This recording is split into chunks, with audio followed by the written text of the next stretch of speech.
Congressman, you have called the Fairness Doctrine a Chinese style of censorship. If passed, what impact would it have on the American public and specifically talk radio? Well, if they enforce it, and one would think that they would, by threatening to pull the licenses of the broadcasting radio stations. So I think it would effectively shut down talk radio. I think Al Franken, the comedian, not the perhaps elected senator, but Al Franken, the comedian, proved that liberal talk radio doesn't work, it doesn't sell. Alan Colmes comes on once in a while, and I do my best, but I just can't stay there very long, and that was the truth with the American people. So during the Reagan administration, when they eliminated the, quote, fairness doctrine, which, by the way, government can't determine what is fair, and I don't allow my staff to use the word fair unless they're talking about the state fair or the county fair or the world fair, because anybody that's raised 2 or more kids knows there's no such thing as fair. As soon as you do something for one, the other one will say it's not fair, and they'll have their argument.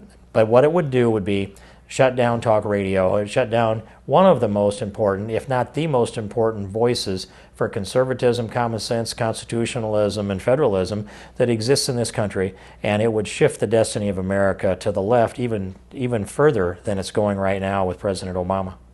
In your opinion, what are the chances of it being reintroduced and passing? I think since President Obama has come out and said that he's not encouraging the passage of the Fairness Doctrine, it's a pretty good thing with all the things they have on their plate that it's not going to happen, at least this year. But nothing is certain in politics, and so I do think that those who believe that they can censor the speech, the freedom of speech of our religious community and of our conservatives will keep trying. They'll be looking for that opportunity. And this Congress, we know, is a very strong leftist Congress. I don't know who that holds the gavel in this Congress that would oppose it. And right now, Nancy Pelosi decides what agenda will come out of the House of Representatives. Speaking of Nancy Pelosi, she has been caught up in a he said, she said scandal in recent days. What is your opinion of what's going on right now? Well, I've been clear on this, and that Nancy Pelosi, in a planned fashion, in a press conference that she, as far as I know, that was the subject of the press conference, came out and said that the CIA misinformed the United States Congress. That means, actually, she has said that she was misinformed in a briefing. The 4th floor of the Capitol, the most secure room in the Capitol, this is the highest level of briefing that members of Congress get. The people that were in the room say Nancy Pelosi was briefed about the enhanced interrogation techniques. She says she was not, that they were, at least argues that they were not used. And then her own staff came out and said, well, I was there in February of 2003. I acknowledge that Nancy Pelosi was there for that briefing in September of 2002. There was no red flag raised by her, and I think the documents will uphold the statement made by Leon Panetta that she was fully briefed. And so now to declare the CIA to be liars, that would be a violation of federal law. And what would follow from that, if you're lying about our national security, would be prosecutions. Be very interesting to know what Eric Holder will have to say. But Leon Panetta, I believe, is dealing with the facts, and he would not have made the statement if he were not. In your opinion, do you think Speaker Pelosi should step down over these recent allegations? I think it'll be up to the Democrats to do that. I don't think she will, but the pressure is growing day by day, hour by hour, actually. And I will say this, that this nation can't function in a national security posture with Nancy Pelosi as Speaker. She's made it clear that the CIA can't trust her, and so who would like to be detailed by Leon Panetta to go up and brief Speaker Pelosi on national security issues? Furthermore, when the CIA comes to the Capitol and asks for an appropriation to carry out covert operations, for example, the things that they do, can anybody believe that they're going to be treated in an even-handed, objective fashion by the Speaker? And I would add to that in the 110th Congress, the Congress that was just in the 2 years ago, we're in the 111th today, in the 110th Congress, Nancy Pelosi was a part of, and in most of it a driving force in bringing 45 votes to the floor of the House of Representatives that were designed to unfund, underfund, or undermine our troops at a time of war.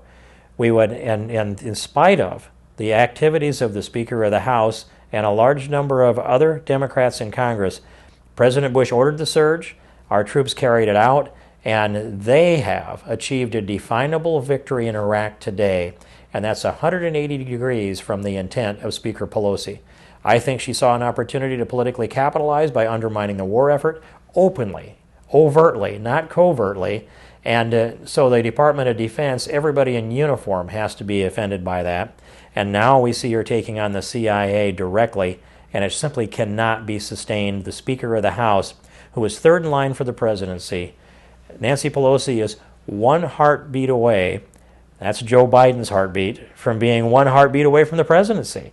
And if you look at the order of succession to the presidency, it's President Obama, Joe Biden, Nancy Pelosi, Robert Byrd. I'm really uncomfortable with that line of succession. And so I think that there are many good reasons for Nancy Pelosi to leave the Speaker's chair. I think it'll have to be the Democrats if it's going to happen. If we put it up for a vote, you know how I'll vote.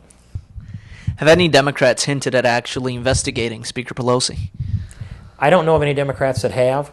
I think that they're very quiet and it's kind of gone underground in a way. I'm still looking for the first ones to step up and defend her and say, I think she was telling the truth. I don't think they do believe she was, or you would see many of them step up. And if they trusted their speaker, they would be standing on the steps of the Capitol right now, a large group of them demonstrating their support for the speaker. That's not happened because I think they know that Leon Panetta, the director of the CIA, was speaking with the support of the president.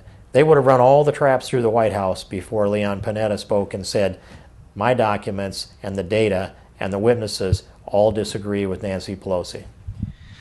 President Obama forced Chrysler to sell out to Fiat recently. Now Fiat has ordered some of Chrysler's dealerships to close, which has resulted in thousands of Americans losing jobs. How do you feel about the Obama administration's takeover of the auto industry? I saw it all in the image of President Obama standing next to Hugo Chavez. When I saw that film and that image, what flashed in my mind was President Obama has nationalized more industry in the last 30 days than Hugo Chavez has. And Hugo Chavez nationalized a fine American company in Venezuela that month, which was Cargill and one of their rice plants down there. President Obama has gone through the financial world. He's gone through two of the three big automakers, nationalization after nationalization, and direct defiance of the tenets of free enterprise capitalism, one of the major pillars of American exceptionalism. We can't continue to be a great nation if the government is going to run our business. And I don't know that they can save the bankruptcy of General Motors today. But the bondholders, the shareholders, the secured creditors for these large automakers are losing their equity, leveraged by the White House, and the White House is handing shares over to the unions. So I look back at the website, which is the Democratic Socialists of America. It's the socialist website, and on that website, they lay out this game plan that's being followed. They say, first they say we're not communists, and they make their argument. I think that's a nuance. But then they argue that big business in America should be run for the benefit of the people affected by it, that being the unions and also sometimes the customers. That's what President Obama has done with General Motors and with Chrysler, and I think we'll pay a price for a long time to come. If you had to describe the Obama administration in one word, what would it be? That is a tough question. So I'm a very verbose guy. I have two words, but one of them would be leftist, and the other one would be narcissist.